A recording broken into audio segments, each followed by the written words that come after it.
You're listening to WZ Tales. This story is about a man whose girlfriend comes home at 4 in the morning with another guy's number on her wrist and ends up losing her entire designer closet to a women's shelter. As you listen, ask yourself whether you think his response was petty, fair, or something in between. My girlfriend said, "If you don't trust me, leave." I replied, "Then I choose to let you go now."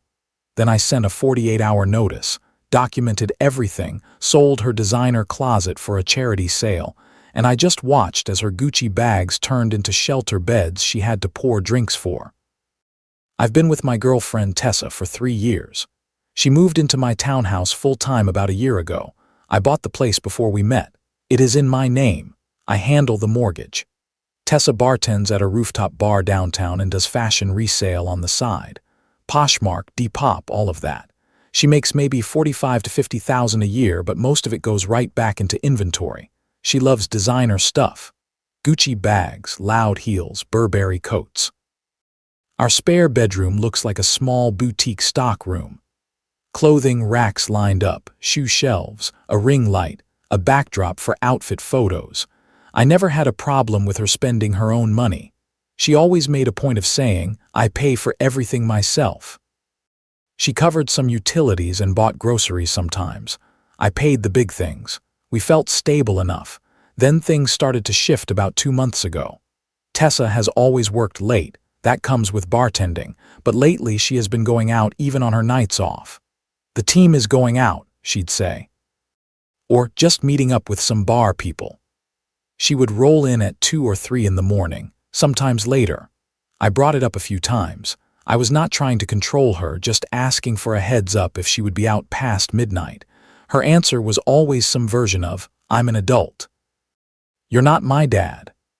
This was the first red flag I pushed to the side instead of really looking at it. On Instagram, I started seeing her stories.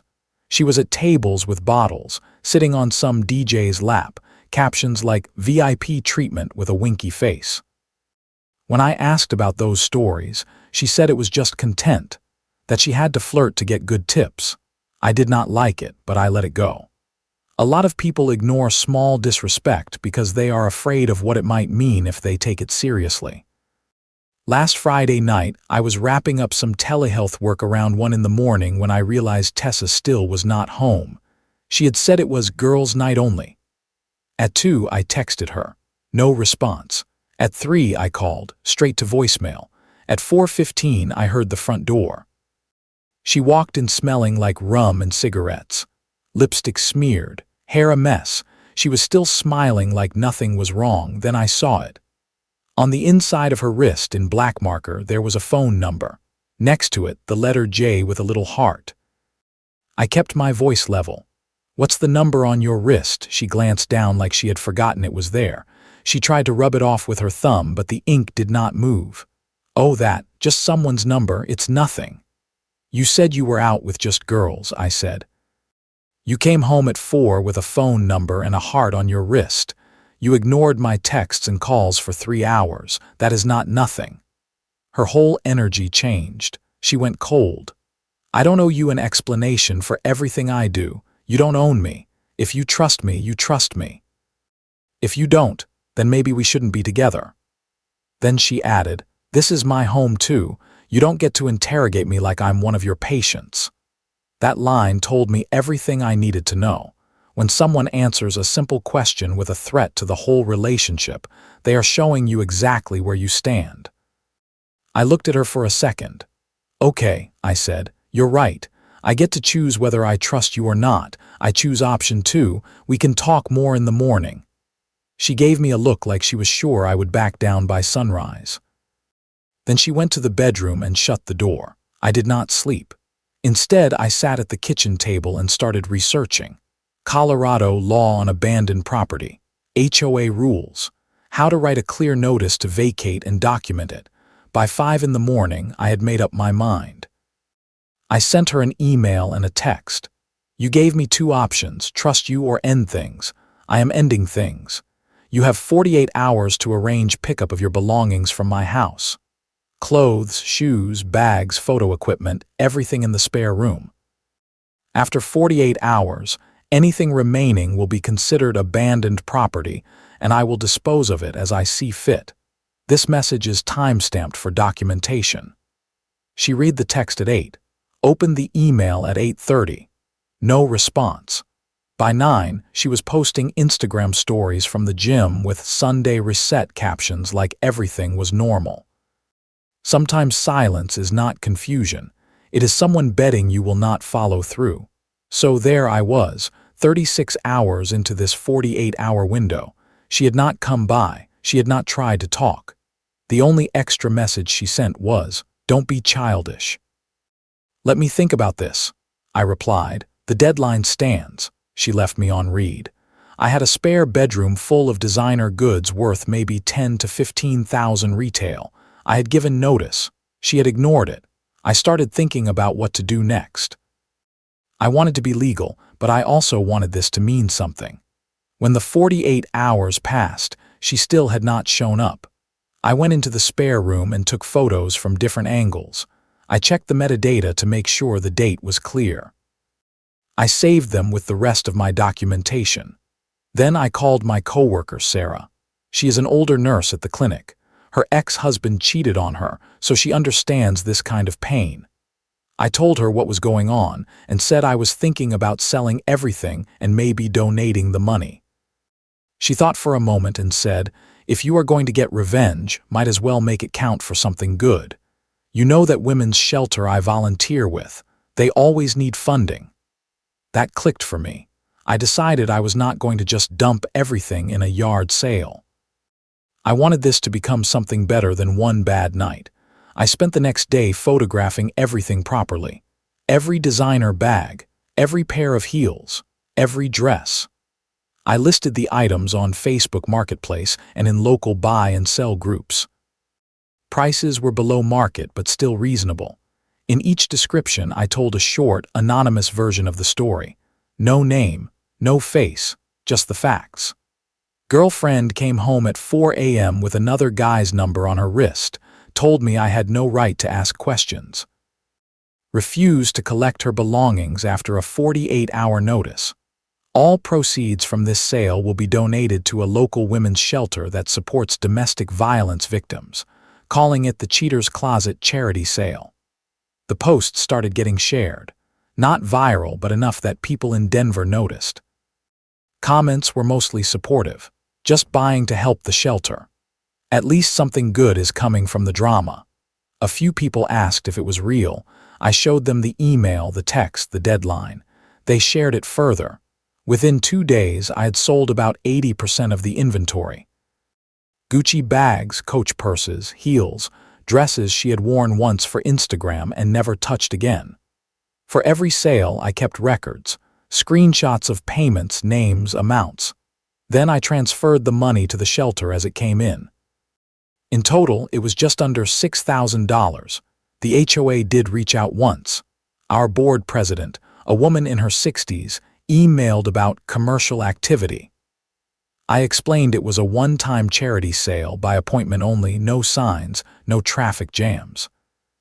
She said, "If the money really goes to that shelter, the board will look the other way." Then she asked if I had any bags she might like. She bought 2 purses. Even my neighbors, who had seen Tessa stumbling home drunk at 3 in the morning, said at least something good was finally coming out of all that noise. The shelter sent me an official donation receipt and a photo. A small plaque in their office that read, "Emergency Housing Program supported in part by anonymous community donations." That felt better than any shouting match with Tessa ever would have. Then yesterday, Tessa finally noticed. One of her friends saw one of my listings, recognized a Gucci bag, and shared it on Instagram. Tessa saw the story.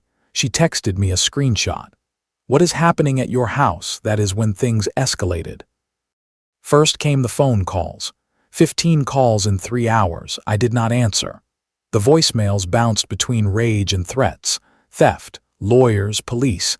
I sent one text. "You were given notice. You chose not to collect your things. If you want to handle this legally, have your lawyer contact me." 2 hours later, a Denver police officer called. "Sir, We've received a report about stolen property valued at approximately $15,000. Can you explain your side? I emailed him the notice, the read receipts, the photos, and the donation receipts. He called back 20 minutes later. You're clear from a criminal perspective. This is not theft. At most, it is a civil matter, and even that is weak. If she wants to pursue it, she can take it to civil court. Then he added, by the way, my wife bought a pair of boots from your sale. She likes them a lot. Thanks for supporting the shelter. Tessa did not stop. That afternoon, she came to my townhouse and started banging on the door, yelling about stolen property so loud that half the block heard her. I did not open the door. I spoke through the Ring camera. You were given 48 hours notice via email and text. You chose not to collect your belongings. You are not on the lease or the deed. If you keep causing a disturbance, I will call the police for trespassing. My neighbor 2 doors down filmed it and posted it in our neighborhood Facebook group. She reminded everyone to keep their receipts from the charity sale just in case. The HOA president came out and told Tessa, you are not a registered resident here. If you have a legal dispute, handle it in court. Do not disturb the neighborhood. After that, Tessa went on Instagram Live. She told her followers that her boyfriend stole everything she owned and sold it without permission, but she left the comments on. People who knew the real story showed up. Neighbors. People who bought items. Even Sarah from my clinic commented that the money had helped fund emergency housing for women leaving abuse. The live did not last long. She deleted it after about 40 minutes.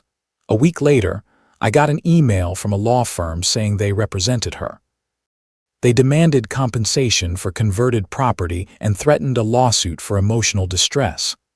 I took everything to a property lawyer. He looked at my files, the notice, the deadline, the law, the donation records. He sent back a calm but firm response. The items were abandoned property with notice. No unjust enrichment. All proceeds donated to a registered charity. If she filed, we would counterclaim for back rent on the room she had used rent-free, utilities, and damages for defamation based on her social media claims. We never heard back. No lawsuit. But the fallout for her kept going. Her former roommate and best friend, Crystal, messaged me to apologize. She admitted she knew Tessa was seeing the DJ guy after shifts. She said she could not support what Tessa did anymore. Some of Tessa's followers unfollowed. A few wrote on her posts that they did not feel good knowing their money had been funding cheating nights and bottle service. Meanwhile, my life started to get quiet in the best way. The spare room is now my home office. Desk, bookshelves. My certifications on the wall, no racks of clothes. I've been back in the gym. I started dating again. I am seeing someone named June. She teaches middle school. We hike. We camp. She showed me how to build a proper campfire. She cares more about trail maps than handbags. I gave myself a rule. Anyone who lives with me long-term either gets their name on the lease or gets a ring. No more rent-free closet showrooms in my house. Then the shelter invited me to a fundraising gala. They wanted to thank donors who helped keep their emergency housing program open. I decided to go. The event was at a community center downtown, maybe 75 people. Donors, volunteers, a few women who had stayed at the shelter and were ready to share their stories. When I walked in, I saw a banner. This year's emergency housing program is supported in part by an anonymous community donor. I smiled. That was my line. I went to the bar to get a drink. The bartender had her back turned, mixing something. She turned around. It was Tessa. She was in a standard catering uniform, black shirt, black pants. Hair tied back. She froze, dropped the shaker. "What are you doing here?" she whispered. "I'm one of the donors," I said. "What are you doing here?" "New job," she said quietly. "The catering company I work for has the contract." Before we could say more, the shelter director, Patricia, walked over. "Noah, I'm so glad you could make it," she said. Then she nodded at Tessa. "Could you get him whatever he wants? He is one of our most important supporters this year." She turned back to me. I do not know if you remember, but that large donation you made earlier this year saved our program. We were about to close one wing. Your contribution covered 3 months of costs while we applied for grants. You helped us house 14 women and their children. I saw Tessa's face change as she heard that. The timeline, the amount, the emergency housing. Her closet had become beds, food, and safety. She was now pouring drinks at an event honoring that donation. She quickly excused herself, saying she needed to restock ice. During the event, I met a woman named Michelle. She told a small part of her story. She left her husband with 2 kids and nowhere to go. The shelter took them in that same night. If this place was not here, I don't know where we would be, she said. That is when it truly hit me. Those bags and heels had been turned into something real. Near the end of the night, I walked to my car. Tessa caught up. Can we talk? She asked. Sure, I said. You won, she said. Are you happy the shelter is thanking you with my stuff? My things paid for those beds. You got your revenge. I did not do it to win, I said. If I had to go through what you did to me, at least now someone else is safer because of it. Those women needed help more than you needed a closet full of bags you barely used. She was quiet for a long time. Then she said, I was wrong about everything. But you have to admit the way you got back at me was brutal. You chose it, I said. You told me I had no right to ask questions. You ignored the notice. You lied about me online. I just chose what to do with things left in my house. I chose something that let me sleep at night. She asked one last question. If I had come home that night and told you the truth right away, apologized, told you everything, would you have done this? I thought about it. Probably not, I said. I still would have ended things, but I would have let you pack your own stuff. The problem was not only the phone number on your wrist. It was you looking me in the eye and telling me I did not have the right to ask. Tessa nodded. I hope you are happy, she said. You deserve better than how I treated you. I hope someday you become someone you respect, I said. Not just someone wearing things that demand respect. We left it at that, no yelling, just a closed chapter. Later, the shelter posted photos online, women and kids smiling in a freshly painted room. New beds. The caption said, thanks to a generous donor, we were able to open 4 additional emergency beds this winter. A friend sent it to me and joked that Tessa's Gucci bags had been reborn as safety and shelter. Honestly, there are worse legacies for overpriced accessories. Here are some lessons from this story. Lesson 1. When someone responds to a basic boundary with "you don't own me," they are telling you they see questions as control, not as care. Lesson 2. You cannot control whether a partner is faithful. You can only control what you allow in your home and in your life after they show you who they are. Lesson 3. Documentation and clear boundaries are not petty. They protect you when emotions push you to doubt yourself. Lesson 4. Revenge that only hurts another person will not heal you. Turning pain into something that helps others will not erase the hurt, but it can give it meaning. Lesson 5. Stuff is just stuff until you choose what it stands for. In this case, a pile of luxury goods stopped being a symbol of status and became a way to fund safety. What about you if you were in my place? Would you have sold her things and donated the money? Or handled it another way? Have you ever stayed too long with someone who treated basic questions like an attack? Share your thoughts, and let us know where you think the line is between fair consequence and going too far.